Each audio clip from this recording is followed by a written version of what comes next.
Le matin du 2 mars 2018, le Burkina Faso s'est réveillé sur un mauvais pied.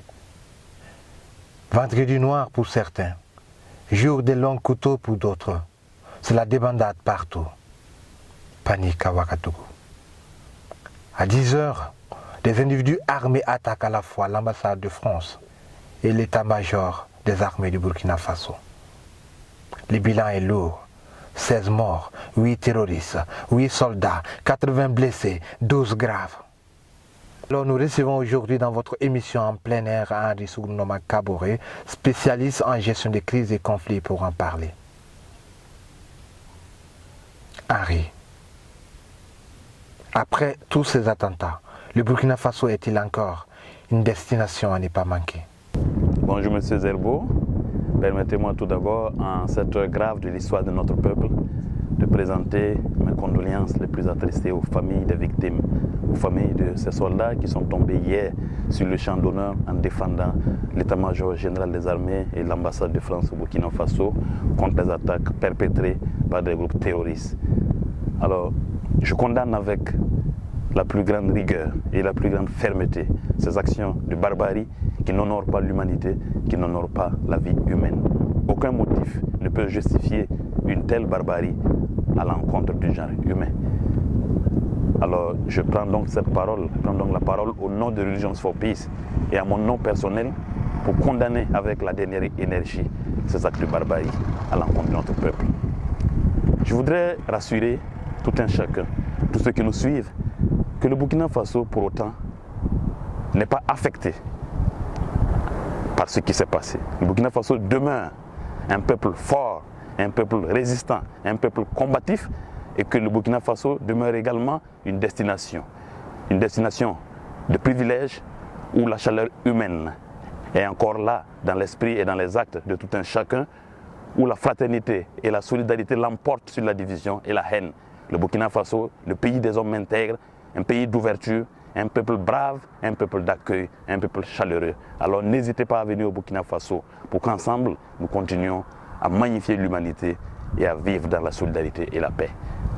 Alors le Burkina Faso demeure, oui, la destination à ne pas manquer. Henri, si le Burkina Faso, à votre avis, est une destination à ne pas manquer, ces attentats n'ont-ils pas un impact très sérieux sur l'économie du Faso? Naturellement, ces attaques terroristes ont un impact sur l'économie nationale. Vous n'êtes pas sans savoir que lorsqu'il y a des attaques terroristes, lorsqu'il y a une situation d'insécurité, les investisseurs rentrent chez eux parce qu'ils viennent pour faire des affaires, ils viennent pour avoir des bénéfices et personne ne peut investir son argent dans une situation où il ne maîtrise pas vraiment le risque. Voilà, où c'est difficile d'évaluer le risque. Voilà. Donc vous voyez que les banques se ferment, les investisseurs rentrent chez eux. Il y a une destruction également des biens publics. Vous voyez, les infrastructures sont détruites. Il y a également des pertes en vie humaine, des pertes en vie humaine énormes. Il y a des réfugiés, il y a des déplacés internes. Et tout cela donc rend ces hommes incapables de participer à la productivité. Ils sont dans une situation de dépendance. Vous voyez. Donc également, ces conséquences donc sont à un niveau microéconomique, mésoéconomique et macroéconomique. Voilà.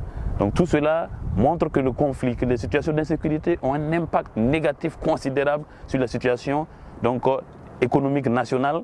Et la Banque mondiale d'ailleurs a montré qu'un pays qui a connu une situation de guerre civile ou de conflit violent donc, se retrouve 2 fois plus exposé que notre pays n'en ayant pas connu, voilà, à une nouvelle guerre civile ou un nouveau conflit dans les 10 années à venir. Donc cela interpelle le gouvernement burkinabé et l'ensemble de la société civile, l'ensemble des forces vives de la nation à mettre ensemble les efforts pour que nous puissions vraiment bâtir une société de paix, bâtir une culture de la paix pour favoriser l'essor économique et le développement pour notre peuple. Le dialogue interreligieux est une de vos armes contre l'extrémisme violent. Henri, dites-nous, cette solution est-elle encore opportune quand on sait que souvent c'est la religion qui nous sépare et même qui nous conduit aux dérives? Oui, je voudrais vous rassurer que le dialogue interreligieux constitue une voie royale dans la lutte contre l'extrémisme violent et dans la promotion d'une culture de la paix. Vous voyez, 80% de la population mondiale se réclame d'une religion. Donc, c'est dire l'importance et l'influence que les religions ont dans la vie des hommes, sur la vie des hommes. Ce qui voudrait dire que Lorsque vous négligez l'aspect religieux, vous négligez 80% des possibilités de résolution des conflits dans ce monde. Cela voudrait donc m'amener à dire que le dialogue interreligieux constitue, disons, la clé pour bâtir la paix dans le contexte actuel mondial et national. Beaucoup d'hommes ne sont pas capables de s'élever au-dessus de leurs convictions religieuses pour permettre également à l'autre d'exercer ses libertés religieuses sans pour autant l'offusquer ou le considérer comme un païen. Voilà. Autant j'ai la liberté de croire en mes convictions religieuses, autant l'autre également a la liberté de croire en ses convictions religieuses. Et je devrais être capable de respecter ses convictions religieuses, de m'élever au-dessus de la mêlée pour comprendre que l'humanité est diverse et que la richesse constitue une source incommensurable pour le genre humain et non un blocage. Donc je devrais être capable de discuter avec mon frère d'une autre religion pour apprendre de sa religion et lui faire également apprendre de ma religion.